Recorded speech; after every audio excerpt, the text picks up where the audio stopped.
I prepared about 60 slides, so I will go through some of them very quickly. You forgive me, but I was somehow under the original impression that I have 45, 50 minutes. So anyway, but Clara advised me to skip a few slides.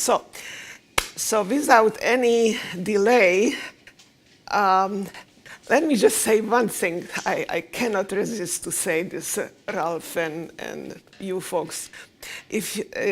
As you know, I am on this board in Qatar. In Qatar, in computer science, you have 75% women. And guess why? Because women are not allowed to go out without a man unless they go to school. So that's the result. You know, women go to school, and so you have 75% of women in computer science, women in Qatar. I am not suggesting that that should be repeated here. I couldn't resist to mention this. Okay, so what I will try to tell you a little bit is I am a control engineer by heart. So I use my measurements for systems identification, and I try to understand what is the feedback, and I try to model that feedback, not always too successfully, especially when it comes to people. But those of you who I met this morning, when I have been pushing you, how do you measure, what do you measure, that's where I come from, because you can't assess a system unless you have some observations. And those of you who have been in systems engineering know that, you know, we model through observations, systems identification, and then feedback system. Okay, so what do I do? Cyber-physical systems. What is cyber-physical system? For those of you who don't eat this for breakfast, dinner, and lunch, it's a system that is computer controlled, but it also connects with the physical system. It's not just software.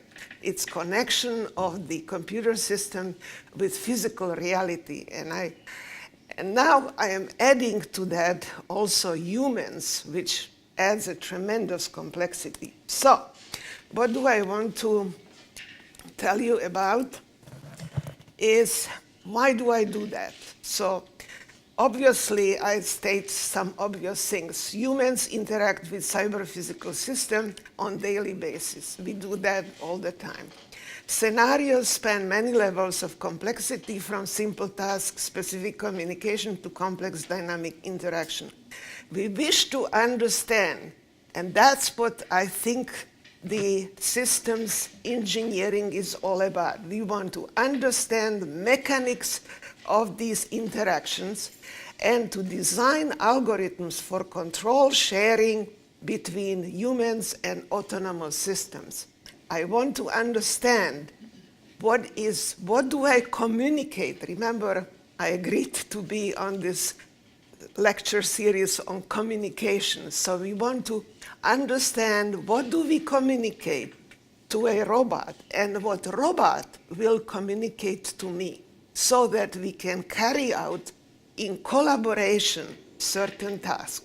Whether you do it locally or whether you do it through a network that many of you in this room are addressing, that's besides the problem, the point. The problem is, what do we communicate to each other? So we will, and I will try to illustrate it on some examples. So why is this problem important? A person is a complex, and this is really the beauty, at least from the point of view as I look at it. A person is a complex kinematic. I have joints, okay, skeleton, all right, kinematic. I have muscles, I have weight, so it's a dynamic system with many degrees of freedom, roughly around 200 degrees of freedom if you take all your fingers and joints on your fingers, okay? with many degrees of freedom and parameters which vary from person to person. It's very clear. I move differently than most of you. Not all degrees of freedom are used in all activities. Central question, what I want to ask is, what is the appropriate representation of human physical actions for a specific applications? Is there a systematic way? And that's what science is all about, systematic way, to detect and classify what the appropriate sparse representation is for a given class of activities. What features should be used, what should be the generalized coordinate system, in what space you want to work, and so forth. Okay, so this is a kind of a general pictorial representation of what I hope to cover. So it's a upside down pyramid, my research agenda with respect to complexity. So there is an agent interaction, there is the kinematics, there is dynamics, and then the musculoskeletal representation, which I will skip very quickly. So I will skip this based on the application that I am presenting here is a driver in the car. How can we detect and control when the driver is not paying attention to the road, and when to automatically switch to the cruise control so that it's safer, and then switch back. So I will skip this part. Okay. All right. So now I come to this part of the human model class is kinematic. Okay. So the reason I picked this application, because I realized that you folks have a very similar project, and so I thought that this might be of interest to you. So we are collaborating with the Oregon Health Center on this automated coaching system. And the point of this whole project is what should be the intervention on elderly people to keep exercising, and how can we encourage them to change their behavior. So two things, intervention and change behavior. So we designed this automated coaching system is to improve balance. Remember, I was interested in your balance stage, flexibility, strength, and endurance.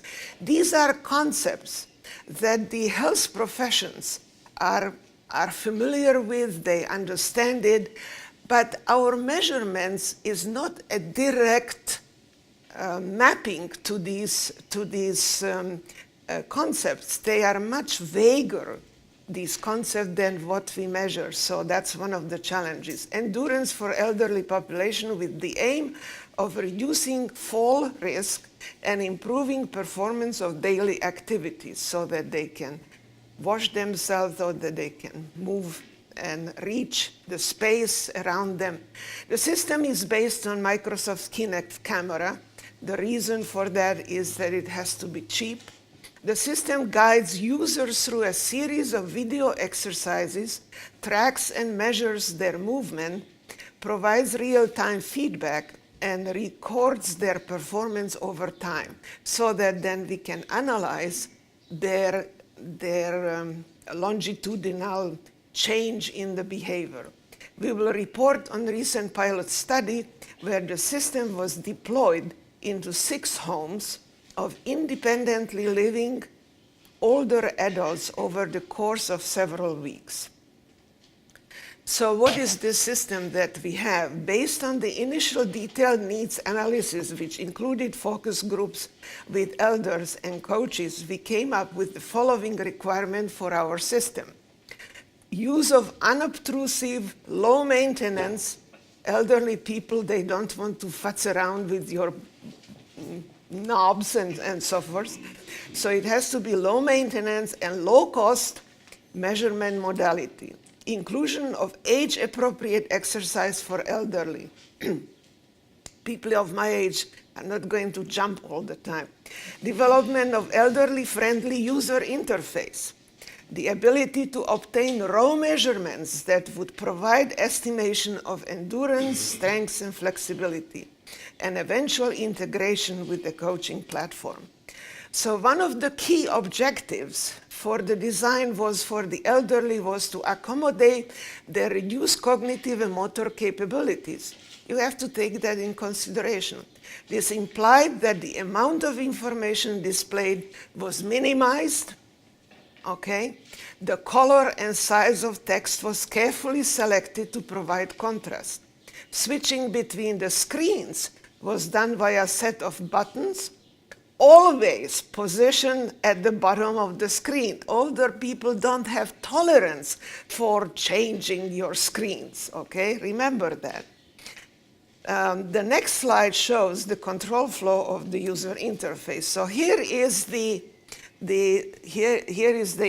snapshot of what we have. So we have this welcome screen, okay?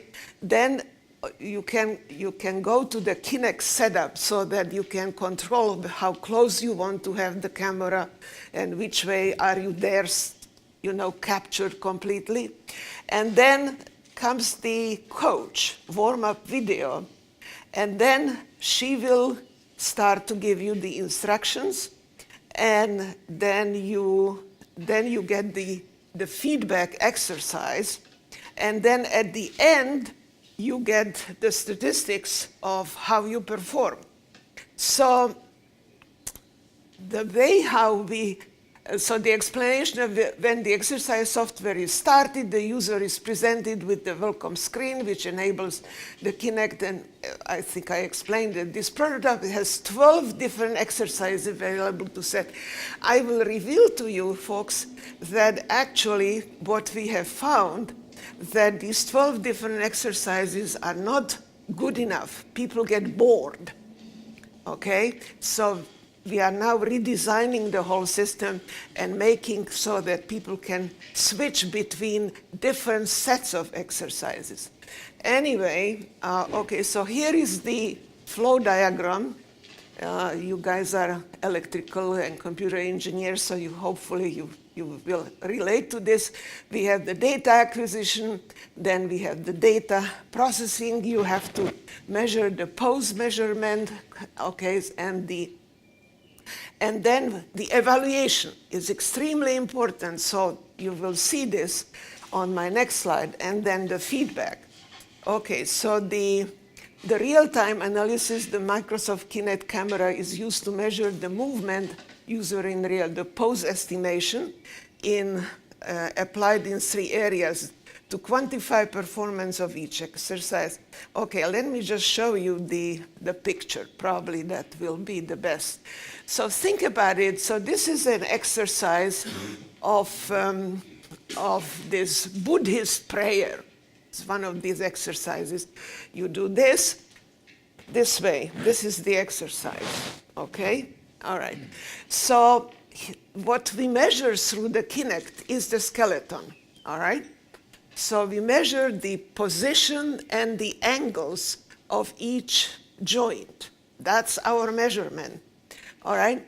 And so the starting position is to the left, performance, and then you put this up, all right? And the execution verification, you are measuring how hard, how high you put your and based on what the coach has. So we have a model, all right? There is no mistake about it. There is a model, and there is the coordinate system, and you measure, you look the difference between your end of your fingers, just as you have it there, and that's what really gets. So if I showed you here, the evaluation, okay, is exercise execution, I showed the exercise stage detection, exercise performance, and then the feedback is you measure how high, that's the actual measurement feedback, but you also give the user a real-time audio-visual feedback, you did well, or you didn't do well, or try harder, or something like that, the kind of encouragement. And then we also compute the repetition, how many times you did that, and then we store it in the database for later on evaluation. So that's the overall process. Okay, so here is the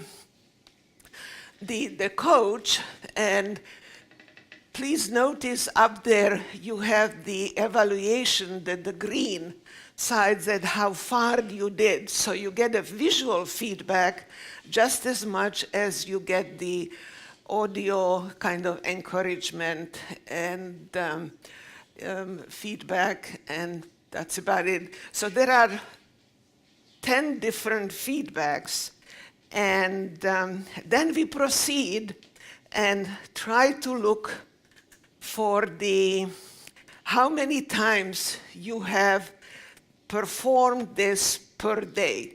In other words, we are interested in how persistent you are, the longitudinal analysis. And I show here 4 diagrams. These first 2 diagrams show you that many people, subject, I don't know, 1 or 2, they skip days. So on x-axis you have the number of days, 42. And on the y-axis you have the exercises, which of the exercises you have done. But just believe me that there are all these different exercises that you perform and you record them. The main point of this diagram is that you have some subjects who skip, okay? And then you have some few subjects, unfortunately too few, who are very consistent. But if you really want to analyze the intervention and make some scientific, systematic decision making, you really need many more of the on the right side or on the left side, depending on where you stand. See, this is the coordinate system problem.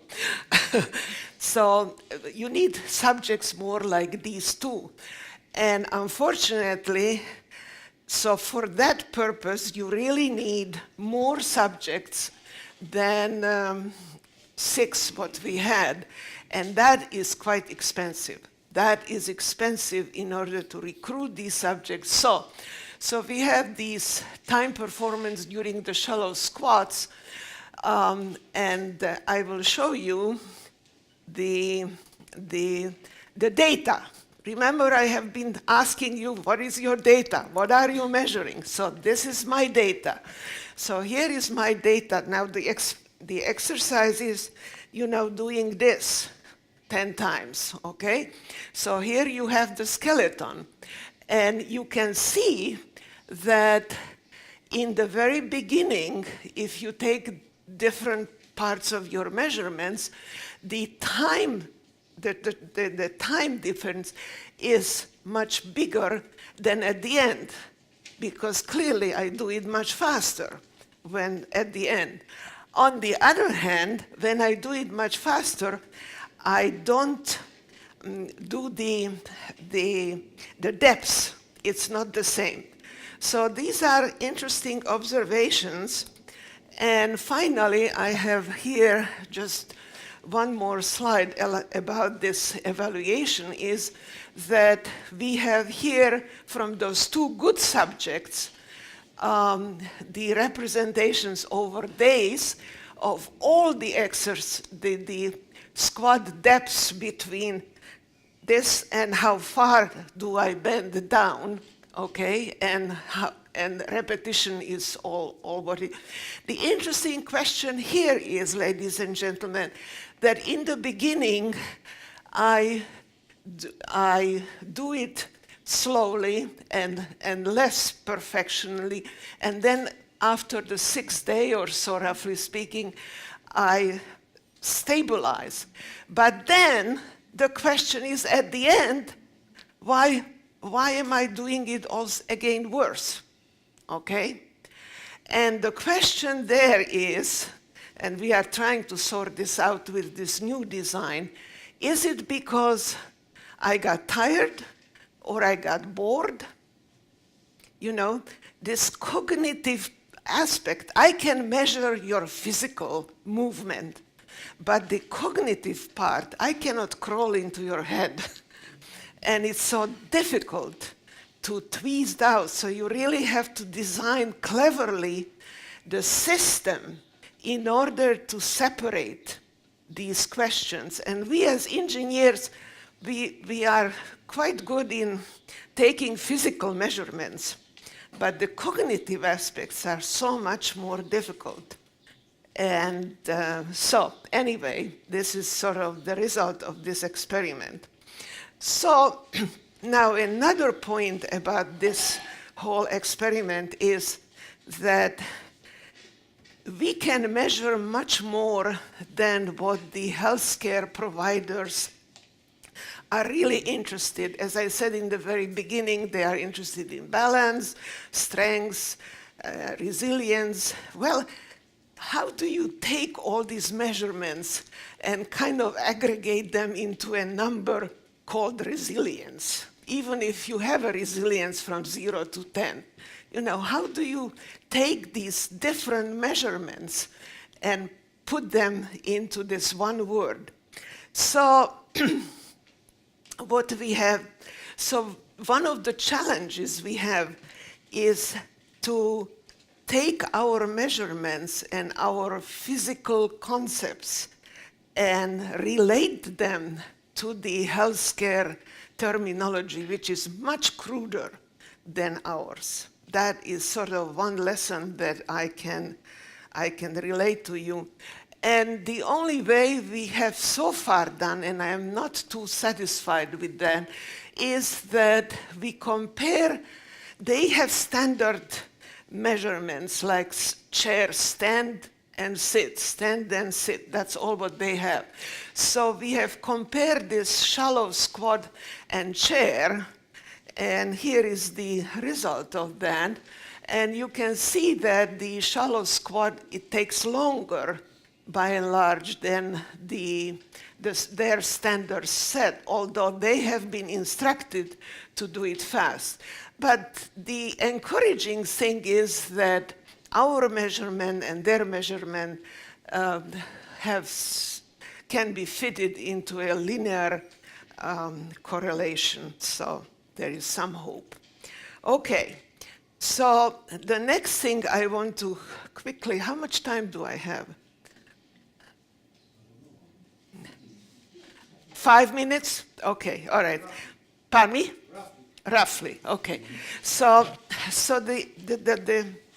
let's see, the last thing I will show you, and then if you are interested, I can privately show you some other stuff, is that we have been interested in recognition. Remember, I am in robotics, but I am also in signal processing, computer vision. So we have been interested in how we can use this skeletal representation and do some recognition, and what can we learn about the recognition of different activities. So I think I showed you this before, but anyway.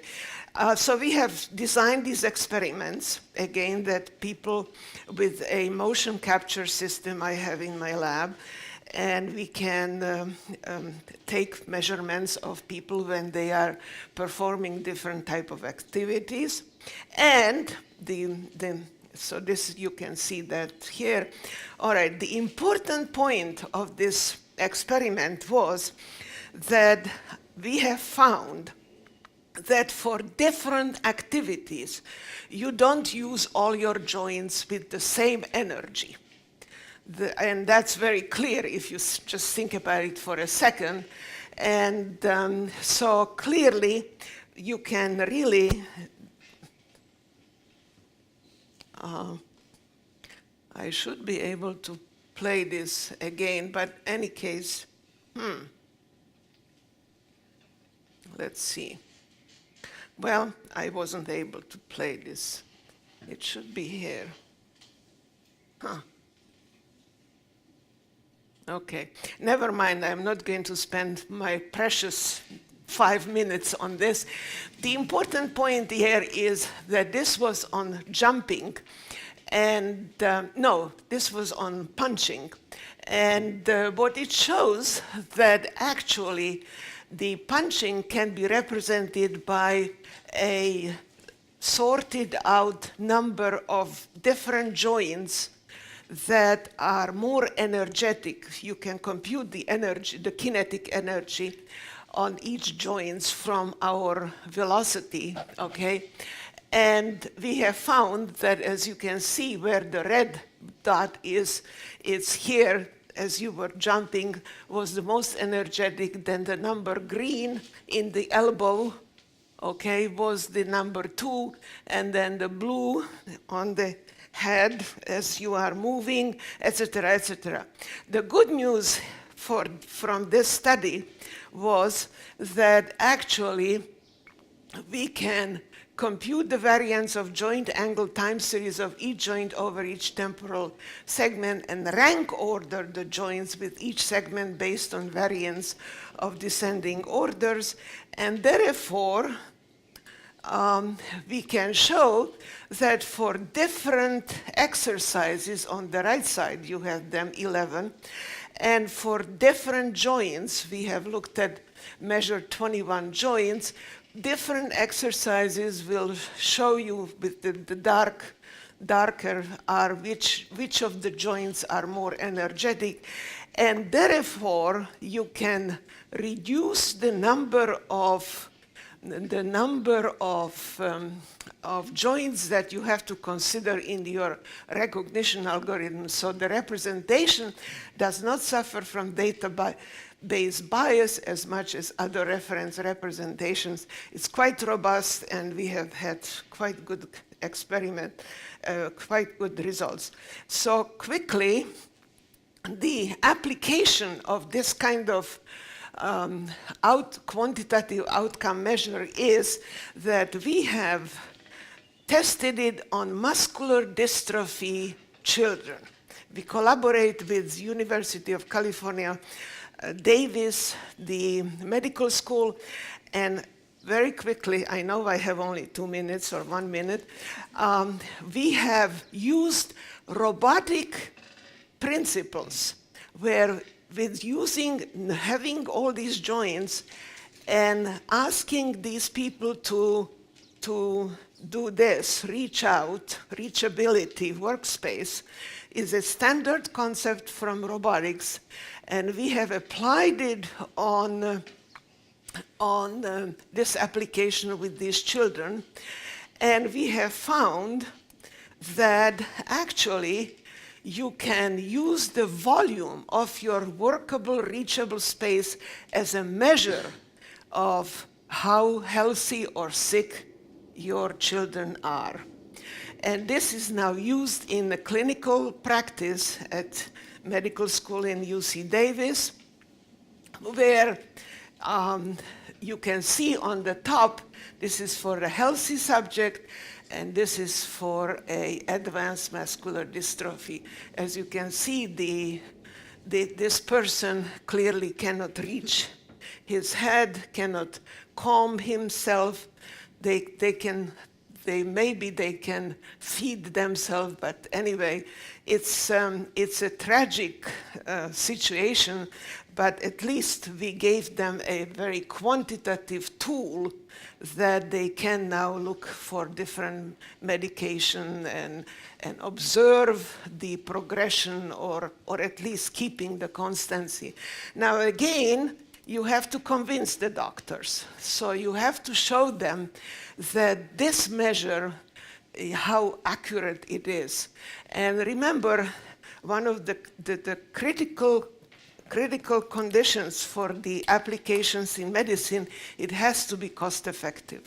Otherwise, doctors are not going to come near, at least in America now, unless under the Obama administration, there's a tremendous consciousness on cost of medicine, and so it has to be cheap. And Kinect, luckily, is quite cheap, so we had to just show them that based assessment of reachable work sites alongside a commercial motion capture system is comparable, and we get very comparable results with both the Kinect measurement and our measurement.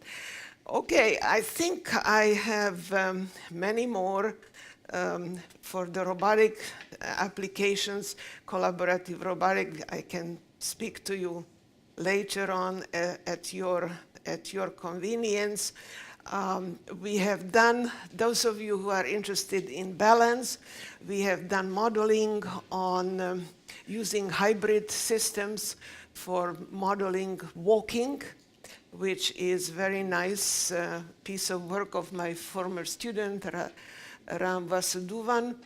And anyway, and we have shown that everybody work can be modeled by 4 states. These are, each state is a continuous dynamical equations, and then as you go from one foot to another, you switch. And this is a different differential equation, and this is a different, but everybody has, did considerable experimental study, everybody has the same stages. The difference between Ruzena Bajcsy and her students is that, you know, I'm subject to, I stay in one of those states longer than the younger people, okay? Because clearly older people need a little more time to feel stable. So I am trying to convince you folks that there is an opportunity to really do serious science in modeling at least the physical aspect of the person. The cognitive, I have still some difficulties, but the physical aspect we can measure, we can model, we can predict how different people will behave physically. And I showed you at least 2 examples of real useful medical applications. So, conclusion, robotic technology has great utility for modeling and predicting human physical capabilities and limitations. We are a machine, we are a mechanical machine, so not surprising, right? Hybrid system results can help to assess stability and safety of human physical performance and tolerance to disturbances in walking and other activities. Okay, big question, how to communicate intent? And there you go to a really cognitive aspect, communicate intent to cooperate human autonomous systems. And this is true whether it's industrial, transportation, or healthcare. Analytical and computational tools cannot handle complexity of detailed human kinematic dynamic model. They are just too complicated, but for different activities, we can reduce this complexity. What subsets of person musculoskeletal parameters need to be known for a given task. So if you can partition your task, then you can computationally handle it. How do we estimate them is really the big question. So, So these are my collaborators. There is Shankar and a few others. And faculty, this is from Oregon, Misha Pavel, Holly Jemison from UC Davis, Jay Han, and René Vidal from Johns Hopkins. You can't do this alone. So that's basically this message. So credit should be given where credit is due. Okay, thank you very much.